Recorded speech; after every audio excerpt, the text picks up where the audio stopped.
About 20 years ago, in my previous marriage, I had this sister-in-law. In fact, I had about 4 sister-in-laws, but there was one in particular, and she was married to a very old school, macho, close-minded, Mexican guy from Mexico. And she was living a pretty unhappy marriage. At one point, she finally caught him cheating on her, so she got a divorce. After so many years of just kind of being under his thumb, now that she was living on her own, she had this newfound sense of freedom. And she was very attractive and very bubbly, great personality. So she went out and got a job, and suddenly she was just the belle of the ball, the gay divorcee, as they say. And guys were just lining up to get a little bit of her time. And before you know it, she just swung the entire other direction. Now she was just not even dating like normal dating for a relationship. She was just having one hookup after another.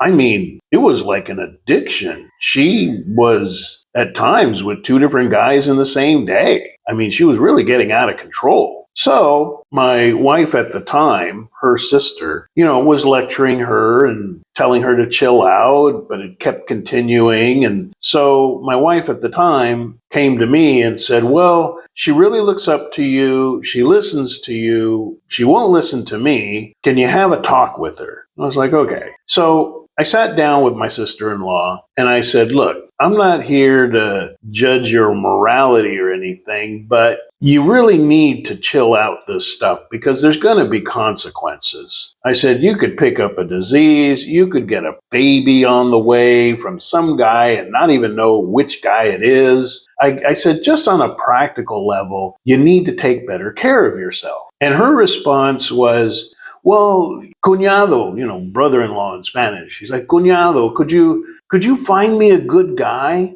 Somebody like you, one of your friends, one of your single friends, because I'd stop dating all these other guys if I could just meet somebody that's a nice guy. And I told her, I said, as long as you're living like this, you're not going to find a good guy. It's guaranteed. Because any good guy is going to see all this activity you're doing and say to himself, that is not the kind of woman I want. Now, all the guys that just want to hit it and quit it, yeah, they'll be lining up outside your door. I go, but if you want a really good guy, you're not going to find him until you stop this nonsense. So as a side note, she did end up meeting a really good guy. I liked him. He was a cool guy, very conservative, very low-key, responsible, good provider kind of guy. He fell head over heels in love with her. She was exclusively with him for quite a while, maybe 6-8 months. He even bought her a car, but then she cheated on him. She thought he was too boring, and well, he found out, and I don't blame him. He went his own way, and that was the last we ever saw of him. So why am I mentioning this? It's because, and I'm just going to speak straight with you guys, not everyone needs to hear this, but some guys do. I talk to a lot of expats online and in person and over the years, sitting over a restaurant table as they share their goals, their ambitions, their questions about either living full-time in the Philippines or living here long enough to find a good Filipina woman to take back to their country. I've spoken with hundreds and hundreds and hundreds of guys since 2012. And one of the things that I pick up on with a bit of time in these discussions with this or that expat is that they fall into one of 2 groups. There's the first group that is being proactive about living the dream. The questions they have are focused on how can I get from my country to the Philippines? Physically, how can I meet all my financial needs? What do I need to do? What are the ducks I need to get in a row?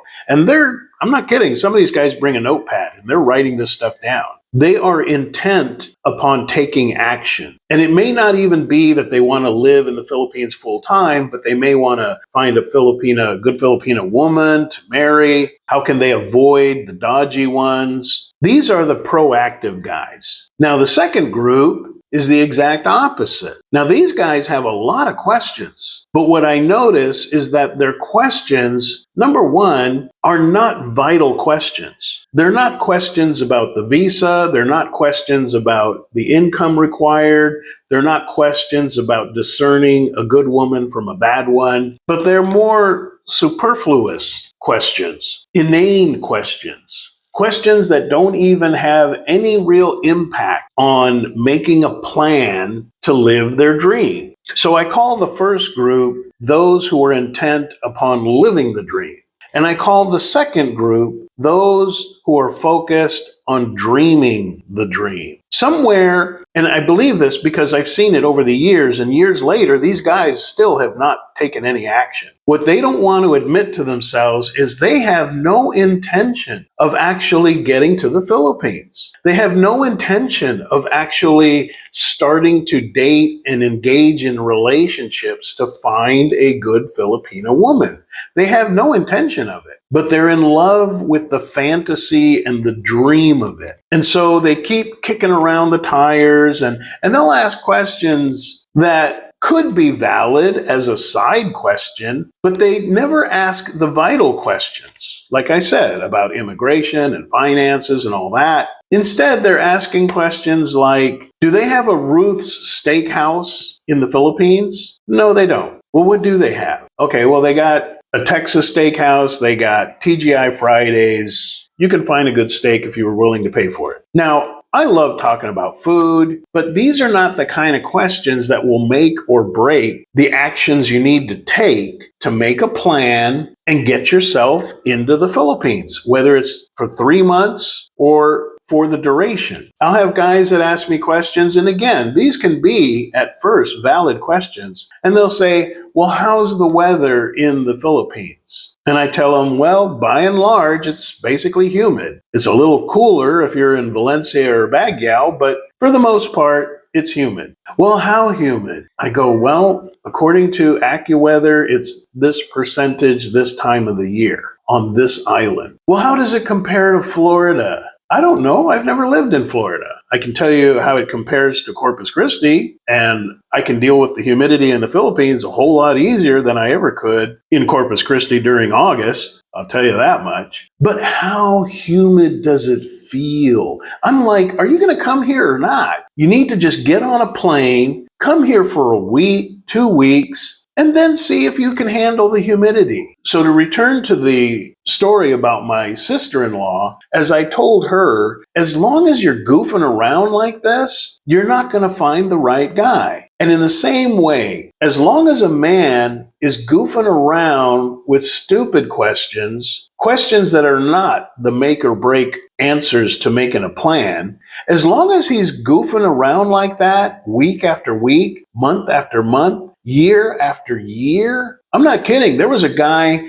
that's almost infamous on the expat groups. Maybe some of you remember his actual name. I forgot his name. But he was asking questions for like 6 years, and they were not important questions. And it became kind of a running joke. It was pretty obvious. This guy's never coming to the Philippines. How many questions does he need to ask? And in the same way, as long as a man is doing that, he's not going to be proactive. He needs to get the vital information, which again is finances, visa requirements, plane flights, hotel places to stay. And once he's got that short list of answers, book the flight and get over here. But as long as a man is dicking around with all these insignificant little things, he's like my sister-in-law, just bouncing here, bouncing there, never getting his act together to actually execute a real plan, to live the dream versus dream about the dream. And if a guy spends 5, 6, 7 years of his life just dreaming about the dream, just like my sister-in-law, he's not going to focus on the plan for his life that would make him happy. Coming to the Philippines is not for everybody. It's not like you come to the Philippines and all your problems go away.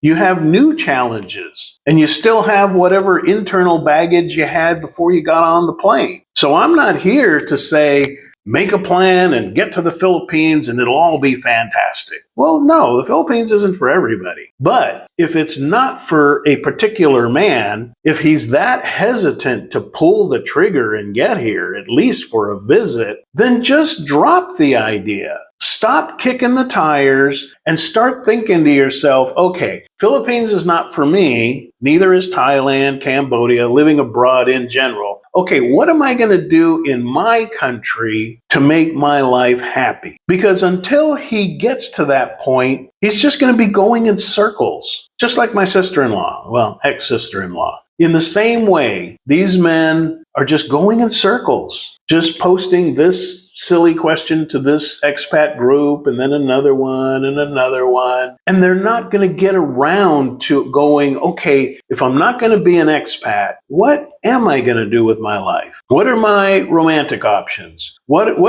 can I do with my time? Do I want to do some kind of charity work? Do I want to pursue a hobby? Do I want to contribute to my community in some way? Do I want to write a book? Do I want to be a stand-up comedian? You know, what is it that makes them happy? Pursue that. But for crying out loud, if you don't want to go to the Philippines, don't spend your life just dreaming about a dream. It's not for everybody. But if you are intent on living in the Philippines or visiting the Philippines, get the answers to the essential questions. And when you have that, book the flight when it's convenient for you. Just don't get caught up in the trap of swirling around the drain, never really getting to the point of pulling the trigger.